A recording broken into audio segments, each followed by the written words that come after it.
오늘 우리에게 주시는 하나님 말씀, 신약 성경 고린도 후서 6장 15절로 16절까지 말씀입니다. 고린도 후서 6장 15절에서 16절까지 말씀, 주신 하나님 말씀 제가 봉독해 올리겠습니다.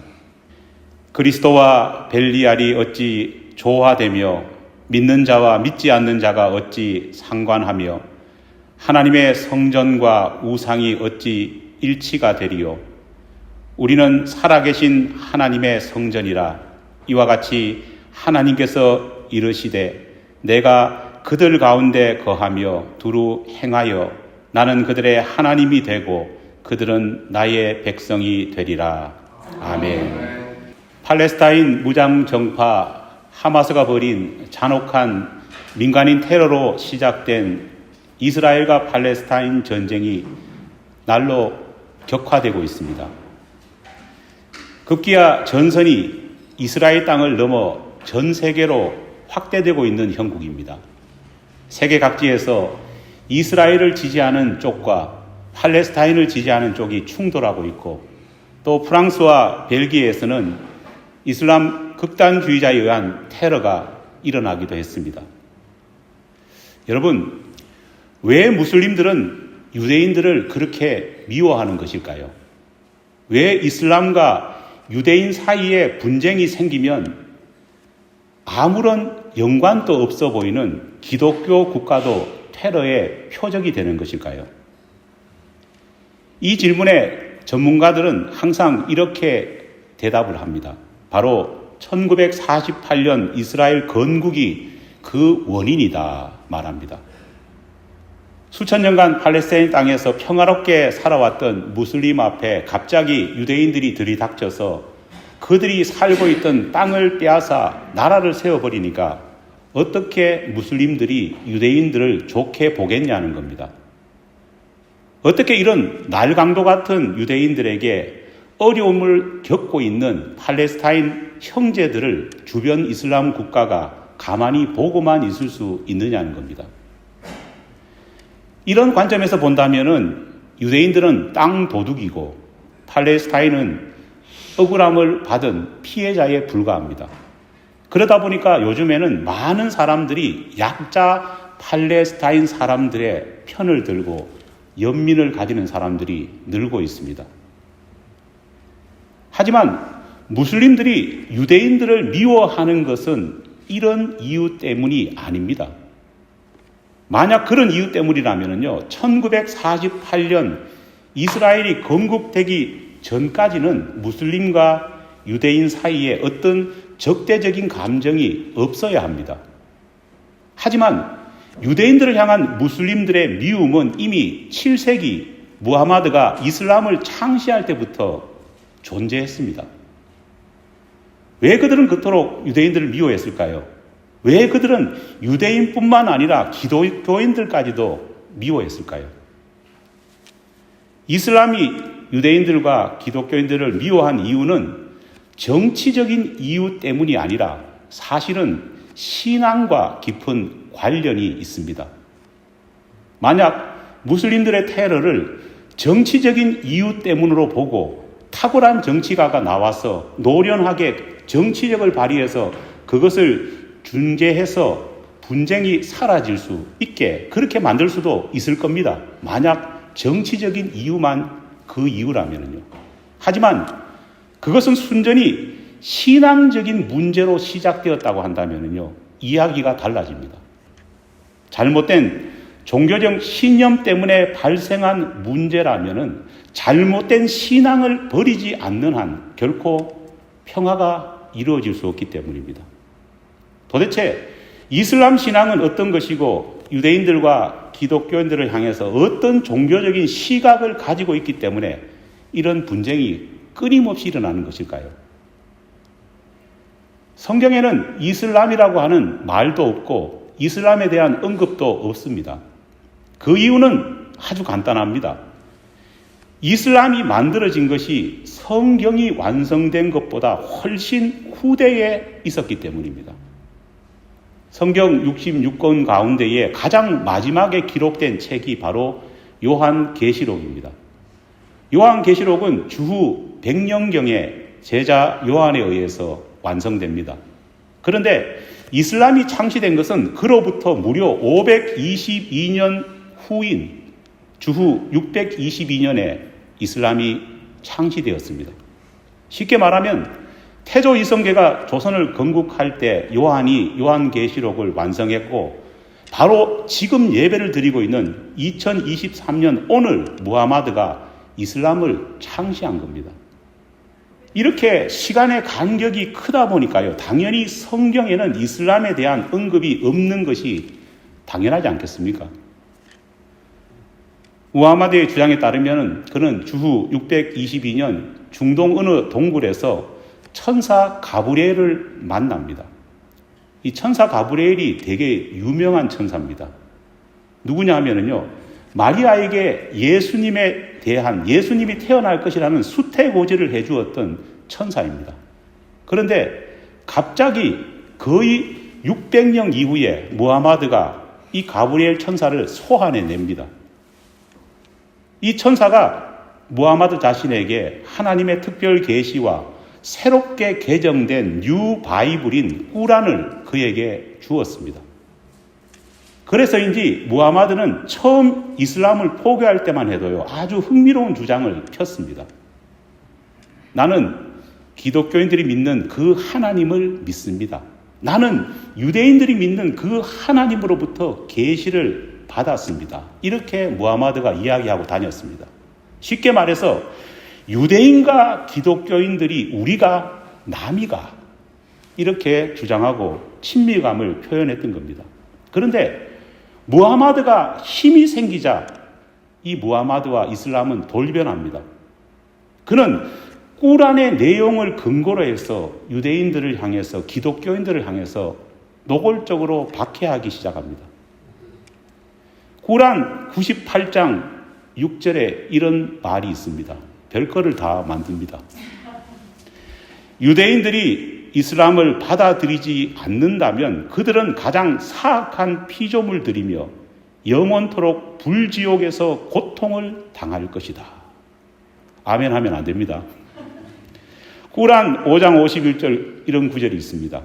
유대인들과 기독교인들을 친구로 삼는 자들은 그들과 마찬가지며 불의한 자들이다. 심지어 꾸란 1장 7절에는 이런 말도 있습니다.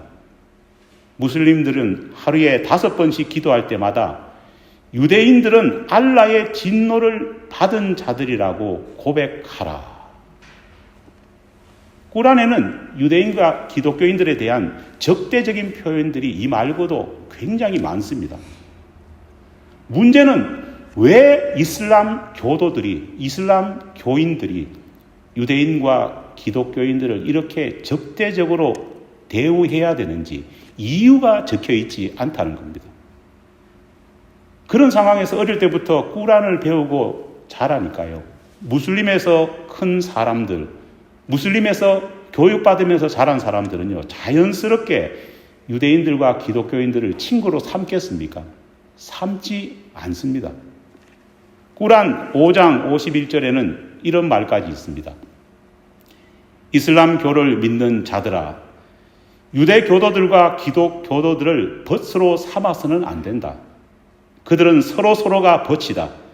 만약 너희 속에 그들과 벗하고자 하는 자가 있다면 그 자는 그들과 한 통속이다.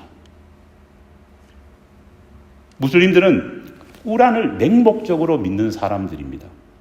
꾸란에 이렇게 기록되어 있으니까요, 알라의 뜻이 그렇다고 하니까 그들은 유대인과 기독교인을 적대할 수밖에 없습니다. 직장 안에서 직장이니까 하는 수 없이 친한 척하면서 지낼 수는 있습니다. 사업을 하기 때문에, 사업 파트너이기 때문에 프렌들리하게 대할 수도 있습니다. 하지만 본질적으로 무슬림들은 유대인과 기독교인들을 향해서 마음을 열지 않습니다. 알라가 무지막지한 백성이라고, 심판할 백성이라고 말했는데 알라가 무지막지하게 그들을 대해야 된다, 그들과 친구 삼는다면은 너도 그들과 한 통속이라고 말하는데 어떻게 마음의 문을 열겠습니까? 하지만 우리 기독교 신앙은 완전히 다릅니다. 로마서 10장 12절 말씀입니다. 유대인이나 헬라인이나 차별이 없음이라. 한 분이신 주께서 모든 사람의 주가 되사 그를 부르는 모든 사람에게 부요하시도다. 골로새서 3장 11절입니다. 거기에는 헬라인이나 유대인이나 할렙하나 무할렙하나 야만인이나 스구디아인이나 종이나 자유인이나 차별이 있을 수 없나니 오직 그리스도는 만유시요 만유 안에 계시니라. 믿습니까? 우리 하나님께서는 민족과 종족을 차별하지 않습니다. 우리 하나님께서는 할례를 받았든지 할례를 받지 못했든지 그것 때문에 서로에게 박해를 가해라 그렇게 말하지 않으셨습니다. 우리 하나님께서는 남자라고 해서 여자를 함부로 대해라 그렇게 말하지 않으셨습니다. 하지만 이슬람 국가들의 모습을 보면은요, 성경 말씀에 이런 모습과 정반대임을 우리는 알 수 있습니다. 여러분, 지금 아프가니스탄이나 이란이나 사우디아라비아나 예멘 같은 무슬림 국가들에서 일어나는 일들을 한번 생각해 보십시오. 자행되고 있는 여성 차별과 학대, 심지어 명예살인까지 일어납니다. 이슬람이 아니면은 철저하게 박해당하고 이슬람이 아니라면 공격까지 당해 목숨을 잃을 수 있습니다. 이것은 단순히 감정적인 문제가 아니라 어떤 문제냐? 종교적인 문제입니다. 이슬람과 기독교와 이슬람 사이가 화평하지 못하는 이유는요, 기독교 신앙 때문이 아닙니다. 이슬람 신앙의 기초인 꾸란에 그렇게 크리스찬들을 대하라 기록되어 있고 명령하고 있기 때문입니다. 교리적으로 봐도 이슬람교는 기독교 신앙과 비교할 때에 가장 강력한 이단입니다. 먼저 이슬람은 삼위일체를 믿지 않습니다. 우리 기독교는 성부, 성자, 성령 하나님, 즉 삼위로 계신 하나님을 믿지 않습니까? 하지만 이슬람교는 성자 예수님과 성령 하나님을 신으로 믿지 않습니다. 꾸란에도 예수가 기록되어 있습니다. 하지만 꾸란에 기록되어 있는 예수는 항상 마리아의 아들로 표현됩니다. 그들은 예수를 그저 갈릴리에서 일찍 죽은 목수 요셉과 마리아 사이에서 태어난 사생아로 취급합니다. 유대교에서는 예수님을 스스로 메시아라고 자신을 주장하고 다닌 미치광이 취급합니다.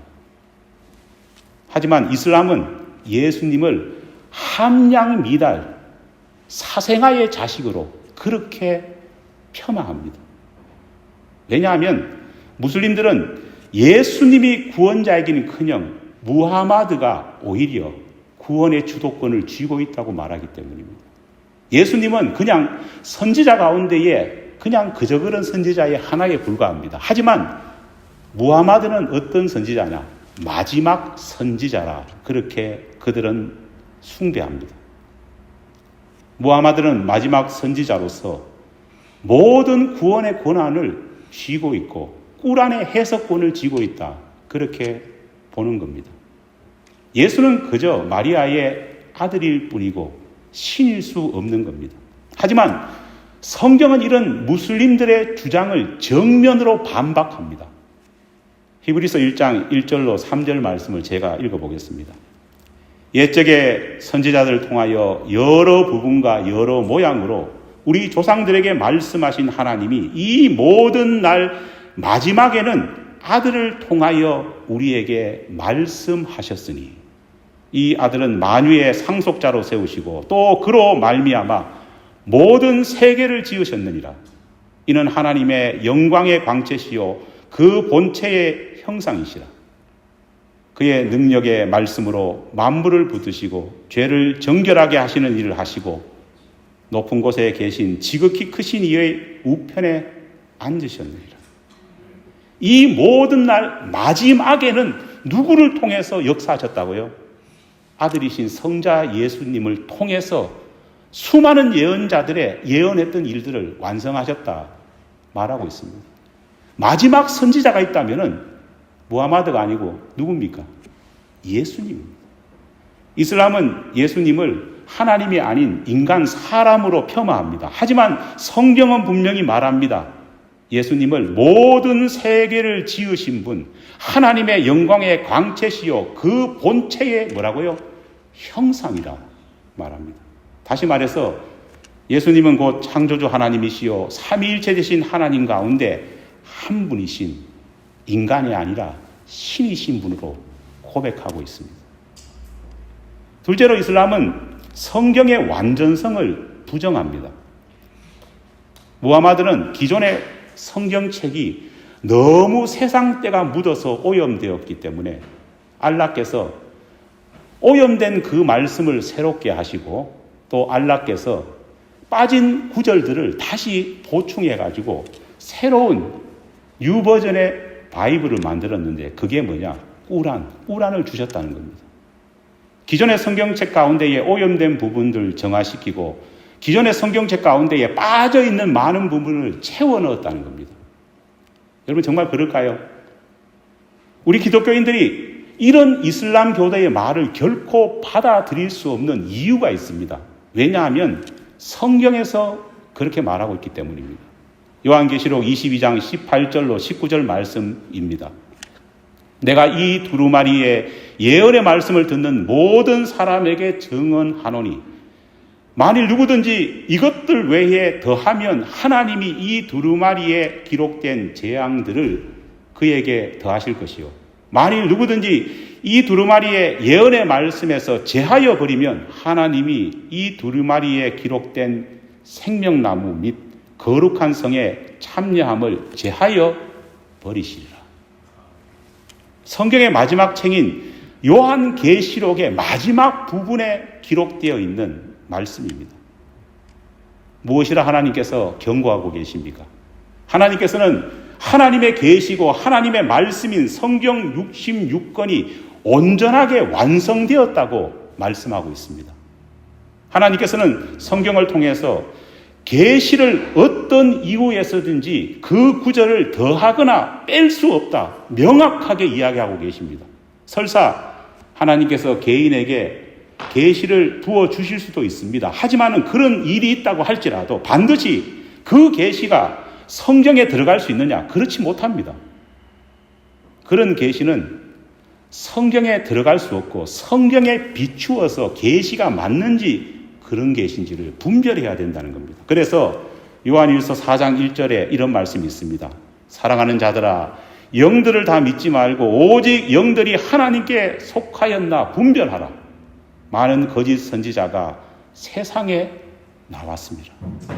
설사 100번 양보해서 무하마드가 하나님의 계시를 받았다고 하더라도 그의 계시는 성경에 들어갈 수 없습니다. 그의 계시는 오히려 성경에 비추어서 참인지 거짓인지를 분별해야 합니다. 요한계시록 22장 18절로 19절에 보면은요, 분명히 말하고 있지 않습니까? 어떤 것도 성경에 더해지거나 빼질 수 없다고 말씀하고 있습니다. 만약 요한계시록 22장을 알면서도 내가 받은 계시를 성경에 억지로 더 집어넣으려 하는 사람이 있다면 이런 사람이 이단입니다.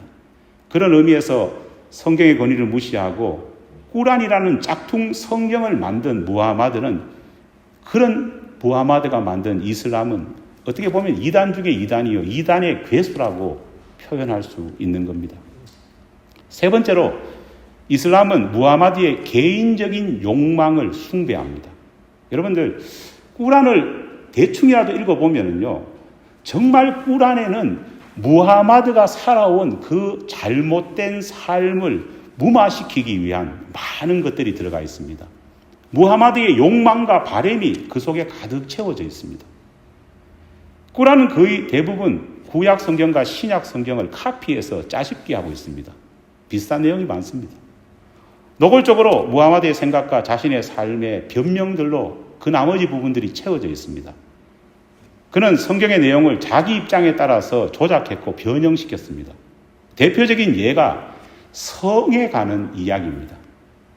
여러분, 꾸란에 보면은요, 우리 성경에는 조금 이따가 이번 마지막 토요일 날 우리 김종원 형제가 결혼하겠지만은 하나님이 우리 인간에게 주신 첫 번째 계명이 뭡니까? 한 남자가 한 여자와 결혼한다는 것 아닙니까? 일부 일처제에 대한 언약을 하나님은 주십니다. 하지만 꾸란을 보면은요, 이런 일부 일처제의 약속이 빠져 있습니다. 오히려 뭐라고 말하느냐? 남자는 2명 이상 여자를 아내로 맞아들일 수 있느니라. 꾸란에는 다윗 왕에 대한 이야기도 길게 기록되어 있습니다. 심지어 다윗 왕이 바세바를 범한 이야기도 기록되어 있습니다. 하지만 성경은 이 사건을 죄라고 말하고 나단 선지자를 보내서 다윗을 책망하게 하십니다. 그리고 다윗도 그 하나님의 책망의 소식을 듣고 어떻게 합니까? 눈물이 침상을 적실 만큼 회개합니다. 그런데 꾸란에는 이런 다윗의 행위가 죄라는 것도 하나님이 책망하셨다는 것도 다윗이 회개했다는 내용도 다 빠져 있습니다. 여러분, 왜일까요? 일부 다처제를 하고 싶은 무하마드의 마음이 들어가 있기 때문입니다. 이미 그때에 돈 많은, 나이 많은 과부와 비정상적인 정략 결혼을 하고 있었고 수많은 첩들을 데리고 있었던 이 무하마드가 자기 비판을 할 수는 없지 않습니까? 그는 꾸란에서 오히려 자신을 두둔했습니다. 불리한 것은 쏙 다 빼고 자기 자신이 원하는 욕망만 가득 채워 넣었습니다. 그래서 남자라면은 몇 명 이상의 여자와 결혼해야 된다고요? 2명 이상은 결혼해야 된다. 남자분들 아멘 하지 마시고. 그런 그에게 가장 부담스러웠던 것이 있었습니다. 그게 뭐냐? 성경의 내용을 너무나 잘 알고 있는 유대인들과 크리스찬들이 항상 걸렸습니다. 왜냐? 성경을 읽고 성경을 알고 있는 유대인과 크리스찬들은요, 이런 무하마드의 속내를 훤히 꿰뚫어 보고 있기 때문입니다. 그는 자신의 거짓말이 탄로날까봐 두려웠기 때문에 성경을 잘 알고 있고 성경을 매일매일 읽고 있는 유대인들과 기독교인들을 미워하기 시작했습니다. 게다가 새로 만든 이슬람교가 포교 활동을 하는 데 있어서 무하마드에게 가장 큰 난관과 장애물이 뭐였느냐? 유대인들과 기독교인이었습니다. 왜냐? 이 사람들은 목에 칼이 들어와도 쉽게 개종하지 않으려 했기 때문입니다. 우리 무슬림들이 쓰는 슬로건이 있지 않습니까? 한 손에는 꾸란, 한 손에는 칼을. 안 믿으면 죽인다고 해도요, 이 유대인들과 기독교인들은 쉽게 개종을 하지 않았습니다. 그래서 역사를 보면은 유대인들을 향한 학살, 크리스찬들을 향한 학살이 굉장히 많았습니다. 오늘 본문 말씀을 보면 그리스도와 벨리알이 어찌 조화되며 믿는 자와 믿지 않는 자가 어찌 상관할 수 있겠느냐? 하나님께서는 믿는 자들에게 물으십니다. 잠언 6장 12절에서 14절 말씀을 보면은 그리스도와 비교되고 있는 이 벨리알이 무엇인지에 대해서 자세하게 설명되어 있습니다. 제가 잠언 6장 12절로 14절을 읽어보겠습니다. 벨리알에 속한 자와 악한 자는 구부러진 말을 하고 다니며 그는 눈짓을 하며 발과 함께 말하며 손가락질을 하며 사악함이 그 마음에 있어 악한 것을 새기며 다툼을 일으키느니라. 벨리알은 히브리어로 무가치한 자, 하나님을 대적하는 자라는 뜻을 가지고 있습니다. 잠언 기자는 벨리알을 악한 자, 구부러진 거짓말을 하는 자, 사악한 마음 속에 그 마음에 사악함이 있어서 악한 것을 늘 생각하고 늘 모든 사람과 다툼을 일으키는 자라 정의합니다. 여러분, 어떻게 그리스도인들이 이런 무슬림과 조화를 이룰 수 있겠습니까? 2030년이 되면 세계 인구 77억 명 가운데에 23억 명이 무슬림이 될 것이라 전망되고 있습니다. 기독교인들은요, 안타깝게도 자식을 많이 낳지 않습니다. 그러다 보니까 자연스럽게 기독교 인구는 줄어들어갑니다. 하지만은 무슬림들은 평균적으로 한 가정에 10명은 넣습니다. 이슬람 인구는 점점 늘어갑니다. 휴 리서치 센터라고 하는 조사기관에 따르면 현재 미국의 이슬람 인구는 약 400만 명으로 전체 인구의 1.3%를 차지한다고 합니다. 하지만 2040년이 되면 이 숫자는 기하급수적으로 늘어서 미국에서 기독교 다음으로 가장 큰 종교가 뭐가 되느냐? 이슬람이 된다고 전망하고 있습니다. 미시간주 햄트레믹이라고 하는 작은 도시가 있습니다. 인구가 약 2만 8천 명 정도 되는 도시입니다. 그런데 이 도시에 시리아 전쟁 이후에 무슬림 난민들이 집단적으로 이주했습니다. 그러다 보니까 지금은 도시 인구의 절반이 무슬림입니다. 지금도 더 많이 늘어나고 있습니다. 그런데 2021년도에 놀라운 일이 발생했습니다. 이 도시에 시장과 시의원 투표를 했는데요. 100%가 무슬림이 당선되었습니다. 마을이 세워질 때는 독일로부터 건너온 경건주의자들이 이 마을에 크리스찬 마을을 세웠습니다. 하지만 최근 BBC의 보도에 따르면 이 마을의 풍경이 완전히 바뀌었습니다. 대부분 상점들은 아랍어 간판을 사용하고 있고 히잡을 쓴 여성들이 아침마다 빵을 사기 위해서 줄을 서고 있고 심지어 전신을 가리는 부르카를 입은 사람들조차 심심찮게 봅니다. 정해진 시간이 되면은요, 이 마을의 오래된 교회에서 종소리가 들립니다. 그런데 동시에 이슬람 사원에서 이슬람 기도문 아시죠? 그 기도문이 흘러나온다고 합니다. 그런데 얼마나 큰지 이 마을의 모든 것을 감싸버린다고 합니다. 어쩌면 우리의 멀지 않는 미래가 이 마을의 모습 속에서 보여질 수 있습니다. 현재 미국의 무슬림 인구는 1.3%인데 미시간주의 무슬림 인구는요, 벌써 3%가 넘어가고 있습니다. 에베소서 6장 11절로 12절 말씀에 이런 말씀이 있습니다. 마귀의 관계를 능히 대적하기 위해 하나님의 전신갑주를 입어라. 우리의 씨름은 혈과 육을 상대하는 것이 아니요 통치자들과 권세자들과 이 어둠 세상의 주관자들과 하늘에 있는 악의 영들을 상대함이라.